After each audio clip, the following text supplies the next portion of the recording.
James, I gotta be real with you. I'm hearing a lot lately about the most important thing that we need when it comes to designing and building a video game is we've just got to stick with it. You know, you got to grind through it. You got to push. You need grit. You need perseverance, and that's going to get you through. What does it actually mean when they say perseverance and grit in the games industry? It means a lot of different things, right? I think the best thing to think about it is the most basic, which is you're going to run into a wall, right? You're going to try to achieve something.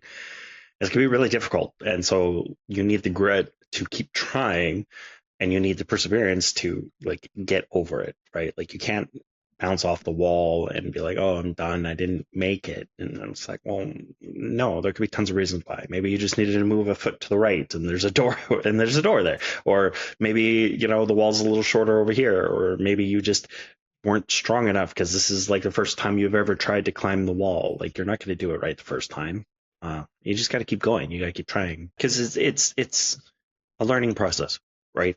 It's that's part of that grit. It's part of like not giving up. So games is very unique in the sense that like we're art, we're tech, we're design, we're psychology, we're like interactivity. Like there's so many different elements that are their own industries, right? Like they are their own industries with their whole own subset of skills and how things work. And then in games, we're just mashing them together to try and create a unique experience that people can engage with. So you're not going to learn everything. It's impossible to learn everything as you're charging at this wall, trying to overcome this barrier. You have to keep learning. And I think that is the most important part of having that grit, is knowing that, you're not ever going to be a true master of all of it.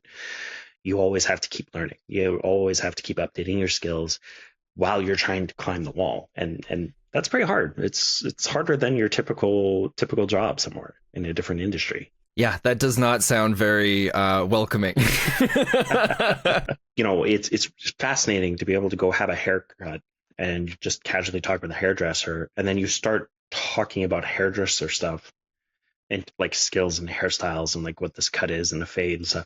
And they look at you like, oh, are you experienced? And you're like, no, I modeled like 30 sets of hair for a game. So I know all about like all the different haircuts and the fades and the lengths of what the terminology is. And they're like, oh, that's interesting. Why did you do that? And so you're like, well, when you're building a character customizer, you have to kind of know how to put this stuff together. So you naturally spend time researching it. So like, it's not just games you learn about. It's like whatever you're researching in to put into the game is actually what you're learning. So that becomes knowledge that you could share elsewhere, right? And those moments are super fun for me because people don't expect that, right? That's the fun part. So as daunting as it is to realize that it's a forever climb up that mountain, along the way, that's all stuff you learn. Like that's all how far you travel. That becomes kind of like your career. That's like in a bubble that becomes you, and that's fun. That's fun when you have those moments. Makes it worth it. Myself being new to the industry, how do I start to develop the right kind of perseverance and grit for indie game development? Counter question: how have you tried to do that already?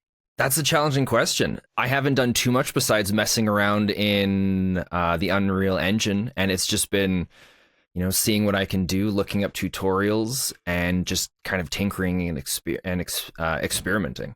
Okay, yeah. So like that's where a lot of people start, and I think the best way to approach it from like that starting point is realizing that you have a unique advantage over somebody like me or somebody else in the industry, in the sense that I've already climbed over quite a few walls, right? Same with other professionals. And so the next wall that we have to climb over kind of has to be in line, right? If you think like a tree branch, right? Like where's my next branch going to be at what angle?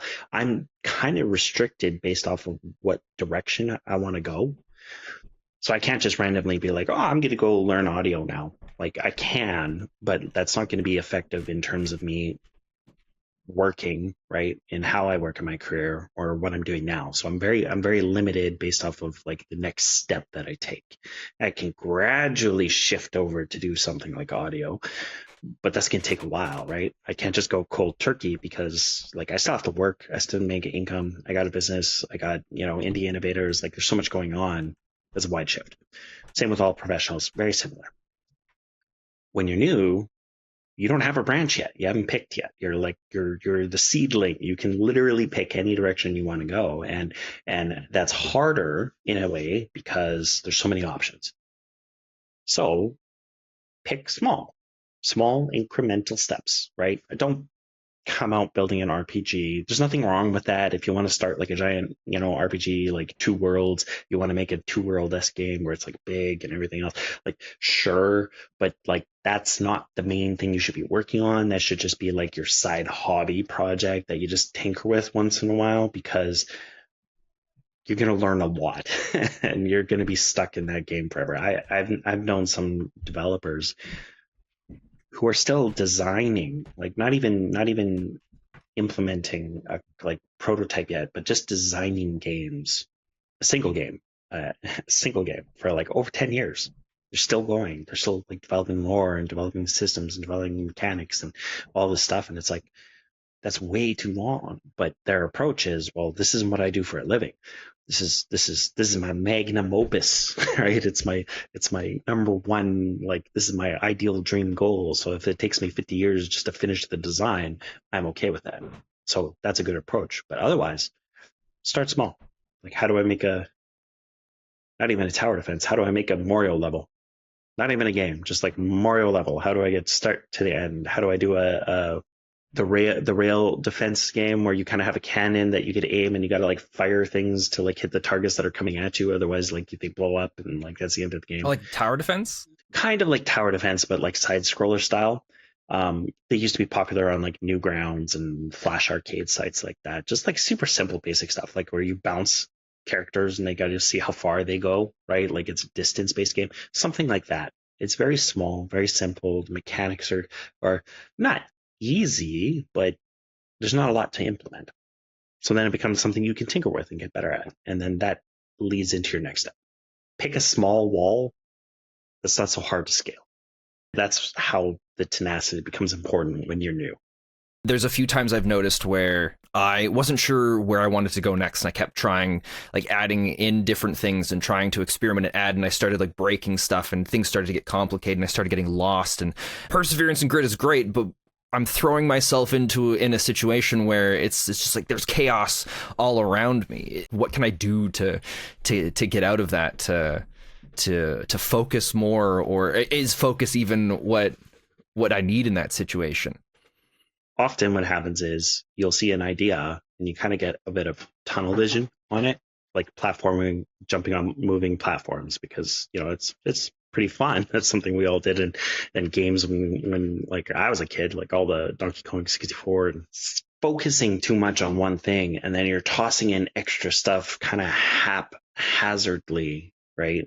It kind of leads to where you have spaghetti. It's just kind of like this big mix and a big mash of all these ideas that are kind of intertwining, and pretty soon you've lost the meat of it, right? Like you've lost what made that original idea fun, right? Does that like accurately describe kind of like where you're at?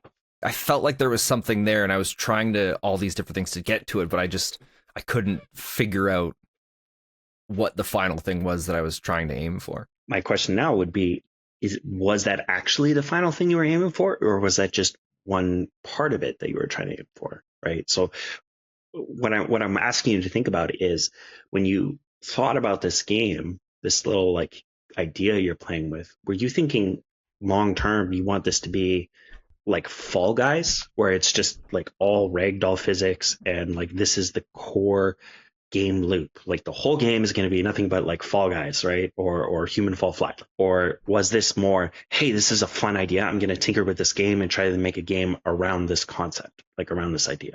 I think it was more of that last one there. So that becomes really tough, right? And that's why it's good to think long term about what kind of loop you want. But like how to get out of that is just to pull back, just to take a stop trying to fix things and put in extra pieces to make it all work together. You need to stop and say, okay, I'm going to pull out all the gears. I'm going to switch to a machine metaphor now, but I'm going to take out all the gears except for the 2 or 3 I started with that I knew worked, which was a character moving around and platforms moving. Like that's the starting basis. Now don't delete anything. You can still keep it in your project. Just disconnect it from the code, right? Like disconnect it from blueprints if you're using Unreal, disconnect the scripts, like just remove it so it's not a distraction from what you're working on. Then play with what you had originally, like jumping on the platforms and be like, okay, well, like, is this good? Or was the problem, I thought this is what I wanted to make. And then I started adding in that extra stuff because what I wanted to make changed. So for you personally, like, what would you say is more likely? Definitely, it was what I was trying to make changed. Okay, and this is why it's really tough when you're starting out. This is probably one of the first design and producing hurdles, right? Barriers that newbies run into is scope. The scope changed. What you tried to make changed because as you started to tinker, most likely, I don't know if this was the case for you or not, but you learned new things and you're like, oh, I now understand how this movement component works. Now I'm going to like, oh, I can double jump. Well, that changes everything. I can go back and add in all these other like new platforms and different designs that I didn't know I could do. Like on Monday, it's Friday now. And like I have access to all these new tools, right? Yeah, now that you've said it out loud, I didn't even realize that that's exactly what was happening. Oh, it happens to everybody, and like professionals too. But professionals, you know, often we have producers, people who are there to be like, like that. Don't do that. Don't do that. We can have a talk about it next week after you get your current work done, and we'll see if it fits. And then, that's the whole point of having a producer or a project manager is to make sure everybody is staying on track. We're following where we're supposed to be going, and we're doing what we're supposed to be doing. And honestly, a lot of people in the indie space, that producing department is usually like one of the later ones that get brought onto projects or teams because people think, well, I can handle it myself. Sure, you can if you're doing something really small. But as I mentioned, games are a massive collection of different things. So while you may be doing something small in theory, you're actually going to be dedicating large chunks of like your mind to all these other pieces so that when you're like, yeah, I can make 5 tasks and slowly work on them and put them in a checkmark box, that's easy. Yes, but can you do that while juggling art, psychology, tinkering with fun, thinking about UI, thinking about level design, also following tutorials, also trying to understand how certain complex mechanics work without direct handheld experience? Like that's a lot. That's overwhelming, right? And yeah, so naturally you find something shiny and you want to run with it, and then you find something shiny and you want to run in the other direction with it, and it's really hard to stay focused. So what do you do in situations then when you find those shiny objects? Wishlist. So I every team I work with, I have a wish list board, right? Or I'm just, or like, it'd be cool if is what some of the other developers I know who use them too, where it's just like, this is awesome, it's shiny, I love it, I'm gonna write all my idea out right now. This is the idea, this is how I want it to work, this is how it's gonna fit in the design. Cool. That goes into a separate board, a separate folder where I can't see it. It's there, I got it out of my system, right? All my thoughts that got me super jazzed and excited about it. Now I'm not going to look at it because right now I told myself all I'm going to focus on is getting to the end of the map and finishing the map. And if I get knocked off, I have to restart. That's my goal for this week. I got distracted for a moment. So use that momentum to think about the idea, but then just lock it away in tomorrow's, like next week's tasks, right? Finish what you have to do today. Finish what you have to do this week. How often do people come back to the shiny object after and they realize, no, maybe not, and just kind of push it away? Or I would say like 90% of the time. Like with the teams that I've worked with, yep, even bigger teams, some of them like director level, some of them even juniors, where because what happens is in that moment it works really well with what you're working on, right? So a lot of detailed people will say, oh, well, there's an obvious connection, like we should do this. And then if there are too many detailed oriented people who agree, you start connecting things. But the question isn't about whether or not this mechanic, this feature, etc., fits really great with this piece. Like if we add this to jumping, it's going to be amazing.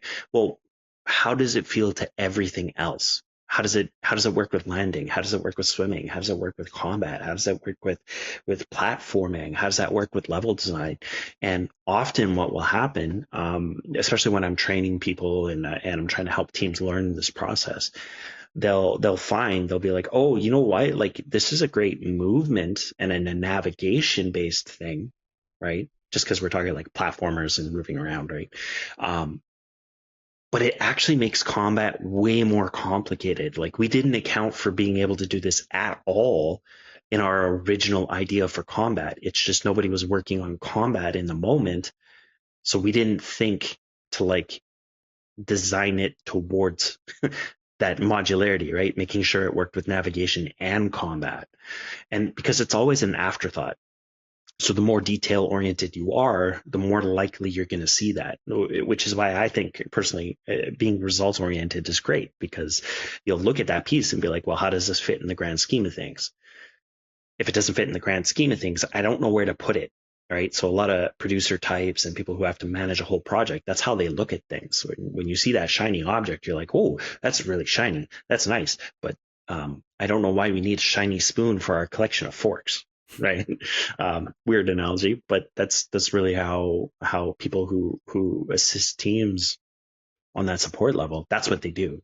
That's how they keep you on track.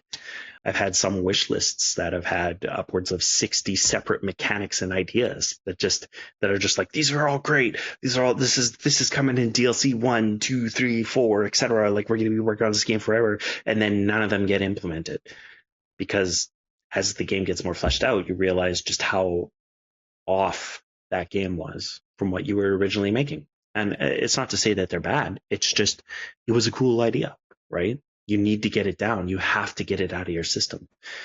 And the really neat thing for me is that you see that like 5 to 10% that actually come back. Where at the end of the project or towards the end, somebody is like, hey, do you remember when we were talking about that thing? This is the perfect time for it. And this is how we can make it work with these other systems. And you're like, great.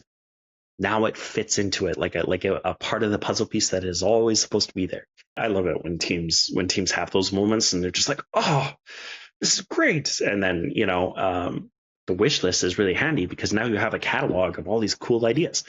So when you're doing a different game in the future, you could just pull on those wish list ideas and you're just like, oh, here's an archive of our 100 best shiny ideas. Which ones go together? That's our new game. Well, Mr. James, is there anything else that you would like to add in on the discussion to do with perseverance and grit? That's right. That's what we were originally talking about, right? I think the only thing we haven't touched on is managing the spaghetti, right? Like the situation you're in now. And like the best approach, I touched on pulling everything out and just sticking with your core loop, right? Well, then you have to go through and say, okay, well, what do I want this experience to be? And often what a lot of new people will struggle with is that I put all this work into the spaghetti. I don't want to let it go, right? And don't be attached, right? You got to, the way I would recommend people think about it is it took you a week, 2 weeks, maybe a month to put all the spaghetti together. The next time you try to build something, all those features and mechanics are going to come right back to you and you're going to build them better next time anyway. So like, why hold on to it, right? Like it's always there. You'll always have a copy of it. So just cut it, move on. Just be like, nope, you're dead. You're dead to me. Well, on an extreme example of this, there's some games that it just gets to the point where they're ready. The game's almost done. They could be launching it in the next month and just like, you know what? It's not good. It's not where it needs to be, and then they scrap the whole thing. And I even saw an interview where, I mean, everybody's heard of Mr. Beast, and like him and his team have spent billions of dollars and months recording stuff, only for them just to decide, we don't really see the vision anymore, and then they just scrap the whole thing, and nobody will ever see the light of, it'll never see the light of day. Yep, and that happens, right? And that's with like a huge, huge budget and time and effort gone into that, right? So like when you're in indie, I think that that's a really comforting thought to think that, this was just my weekends for a couple weeks. Like that's nothing.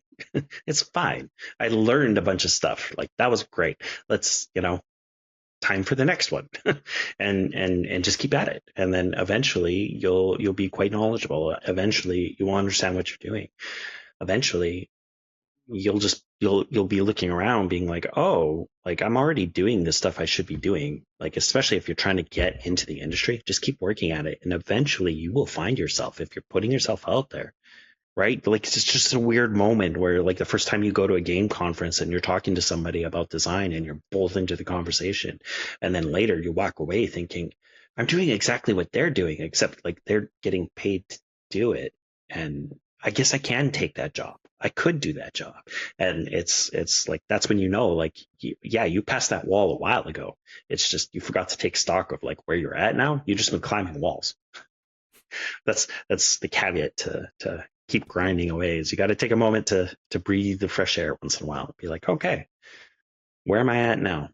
After everything we've talked about, the lesson of this week's episodes, that perseverance and grit is important, and it's something that we need, but on its own it's not good enough. It needs to be paired with critical thinking, and that critical thinking is something that's going to need perseverance and grit, because it's going to have to develop over time, because someone in my experience level of experience is not going to have the critical thinking to like developed enough in terms of game development to be able to know when it's time to just move on or to change the approach or to adjust. But through perseverance and grit and going through those situations, ideally I'll be able to develop that kind of critical thinking and then pair that with it all, so that it can be the building blocks and the stepping stools to getting to success.